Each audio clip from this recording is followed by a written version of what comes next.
Assalamualaikum warahmatullahi wabarakatuh. Perkenalkan, saya Devita Rasmadani Hering Tias dari Prodi D3 Kebidanan Universitas Aisyah Yogyakarta.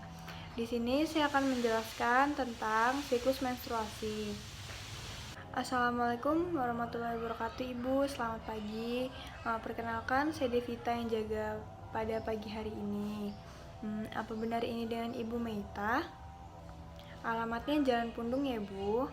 Baik, di sini saya akan menjelaskan tentang siklus menstruasi pada wanita. Di sini saya waktunya 10 menit. Apakah Ibu bersedia? Baik, jika Ibu bersedia, bismillahirrahmanirrahim. Sebelumnya saya akan menjelaskan pengertian siklus menstruasi terlebih dahulu. Siklus menstruasi itu adalah perubahan dalam tubuh wanita, khususnya di bagian reproduksi. Menstruasi terjadi ketika dinding rahim atau endometrium menebal, meluruh karena tidak adanya pembuahan sel telur. Siklus menstruasi tiap wanita itu berbeda-beda. Ada yang 23-25 hari. Tetapi rata-rata atau umumnya itu siklus menstruasi wanita adalah 28 hari. Siklus menstruasi yang pertama itu ada fase menstruasi. Biasanya fase menstruasi ini terjadi hari pertama sampai hari ke-6. Fase menstruasi ini terjadi karena sel ovum tidak dibuahi oleh sel sperma. Produksi hormon estrogen dan progesteron itu menurun dan mengakibatkan sel dinding rahim atau endometrium itu meluruh. Itu yang disebut dengan menstruasi. Suhu tubuh pada wanita menstruasi itu masih normal, yaitu 36 derajat Celcius. Yang kedua yaitu ada proovulasi. Pada fase ini, kelenjar hipofisis anterior akan mengekskresikan hormon FSH. Nah, untuk hormon FSH ini digunakan untuk mengubah folikel primer menjadi folikel sekunder.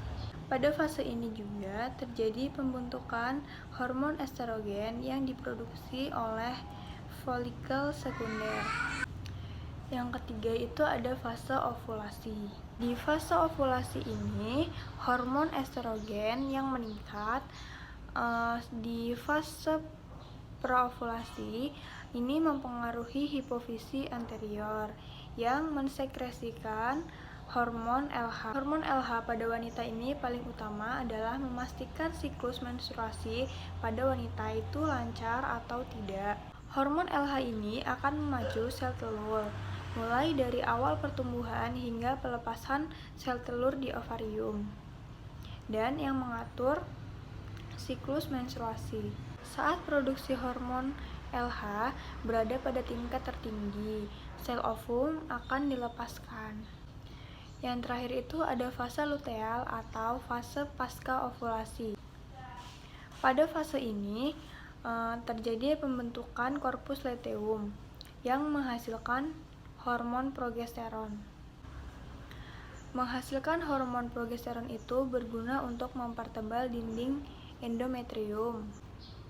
Jika dinding endometrium terjadi pembuahan, maka akan dipertahankan dan terus menebal, yaitu gunanya untuk melekatkan embrio.